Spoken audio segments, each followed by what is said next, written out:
Dallas, Texas, July 22, 2025. The morning at Trinity Forest Golf Club buzzed, not with humidity, but with anticipation, as the 2025 U.S. Junior Amateur Championship kicked off in full swing. Over 250 of the nation's top junior golfers gathered to compete. But all eyes from fans to cameras were fixed on one name: Charlie Woods, fresh off a dramatic playoff victory at the AJA in Coral Springs that earned his spot. Charlie wasn't just another player, he was the story. Golf Digest hailed it as the most anticipated junior debut in years. The galleries were packed, social media lit up, and just beyond the ropes stood a familiar figure, Tiger Woods, arms crossed, cap pulled low, silently watching his son's every move. When Tiger walks inside the ropes, the world watches, but Charlie wasn't coasting on his father's fame. At just 15, he had fought hard through Florida qualifiers, impressed in post-round interviews, and delivered flashes of brilliance that caught the attention of even PGA Tour veterans. This wasn't favoritism, it was earned momentum. Still, the moment loomed large. NBC Sports described it as a pressure cooker disguised as a tee box. And as Charlie stepped up to the first hole, more proving ground than par 4, the intensity showed in his expression. Focused, jaw tight, shoulders back, yet something deeper simmered beneath. This wouldn't be just another round as Charlie took his opening swing. The gallery fell silent, but it wasn't that swing that would define his day. It was everything that came after. The real storm wasn't in the sky. It was in Charlie's game. What began on the front nine quickly unraveled into one of the toughest rounds of his young career. He teed off carrying momentum, talent, and pressure, but by the end, his scorecard told a harsh story. An 81-11 for par tied for 242nd out of 264. Not just a rough day, but a near-total collapse. His round spiraled fast, for double bogey. On the front nine crushed any rhythm. Drives veered into deep rough. Approaches missed the green. Chips came up short. Every swing looked like a desperate attempt to regain control that never came. Golf Monthly didn't sugarcoat it, calling his comeback an uphill task even before day 2. And when analysts start counting you out mid-tournament, it's serious. By the turn, Charlie was already 8 over and his body language spoke volumes.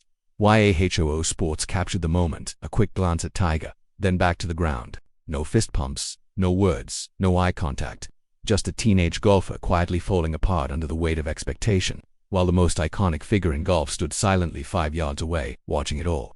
Still, Charlie kept grinding. A few birdie chances came and went, and while one putt finally dropped, any hope of a turnaround quickly vanished. Another missed fairway, another missed green, and another long walk with his shoulders sinking a little lower each time. As the scoreboard numbers rose, his confidence fell. By the time he reached the 8th, Charlie looked less like a rising star chasing match play and more like a kid just trying to make it to the clubhouse. The question had shifted from can he win to can he even endure this? According to data from NBC Sports and WFAA, this wasn't just a rough outing. It ranked statistically among the weakest performances in the entire field. The numbers were stark and unrelenting. Fairways hit placed him in the bottom percentile, as he missed more than he found, leaving him in recovery mode on nearly every hole. His driver, usually a strength, was completely off, and when your opening shot fails, every hole turns into damage control. But it wasn't just the tee shots. His scrambling was just as harsh. When he missed greens in regulation, which he did often, he struggled to save par, with one of the lowest recovery rates among all 264 players. In simple terms, every mistake snowballed, and there were no escape routes. Some rounds feel like a tough puzzle. This one felt like a maze with no way out. And then came the putter, and even that offered no relief. There was no rescue. Charlie Woods averaged significantly more strokes per green than the field, placing him among the highest for missed opportunities. Short putts slipped out, long ones didn't stand a chance. It was a total breakdown, both mental and mechanical, that no spark of momentum could repair. By the time he stepped off the 18th green, he was sitting at 11 over par, a staggering 12 shots behind the projected match play cut. This wasn't just a rough outing, it was a statistical collapse. At this level, no last name earns you a free pass. You're judged by your scorecard, start to finish, and Charlie's numbers told a brutal truth. This wasn't a round that got away, it was a round that never took hold. Day 2 brought improvement, a 74, just 3 over, but the damage had already been done. The final total, plus 14. With the match play cut set at plus 2, the 12-shot gap was impossible to close, regardless of pedigree, pressure, or legacy. In a tournament filled with promise, Charlie's story turned into a sobering reminder of just how ruthless this game can be.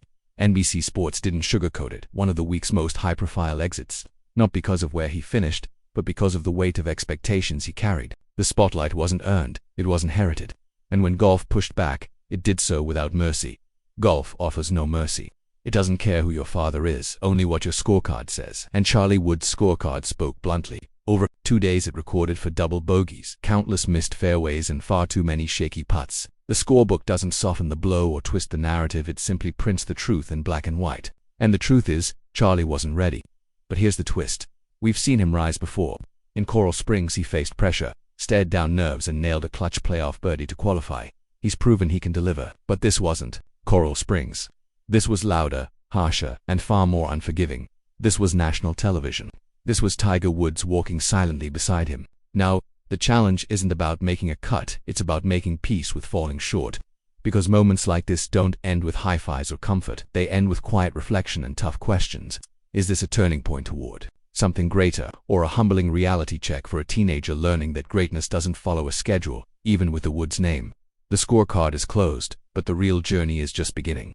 Day 2 at Trinity Forest simmered under the Texas heat, but the real pressure came from a quiet presence in the crowd. Tiger Woods, hat low, arms folded, expression unreadable. The most dominant golfer in history stood silently as his son fought to hold together a slipping tournament. No gestures, no whispers, no signs of reassurance. This wasn't the warm, encouraging father from a JGA events. This was something different, and that difference, you could feel it across the course, from the ropes to the fairway. Tiger's always known when to offer a glance or a quiet word, but not this time. Cameras caught Tiger Woods standing completely still as Charlie lined up his putts, battled with his swing, and trudged through each hole. The ESPN broadcast made note of it. The gallery murmured about it. Yahoo Sports even described the atmosphere around the Woods duo as eerily quiet. In a moment when people expected either encouragement or frustration, the silence was almost louder than words. Speculation began to swirl. Was Tiger intentionally letting Charlie face this on his own? Was it a test, a hard-earned lesson in resilience? Or was it something heavier, disappointment, frustration, or even helplessness from a father who, for once, had no words? Golf Channel analysts gently posed the question, is the pressure beginning to weigh on both of them? Maybe it is, because this wasn't just a rough round at a weekend junior event. This was the U.S. Junior Amateur national stage with cameras, headlines, and scrutiny. And no one understands that kind of pressure more than Tiger, who's lived in that spotlight for decades. He knows what it means for a 16-year-old to carry not just expectations, but a name tied to 15 majors. In the end, sometimes silence says more than any swing ever could.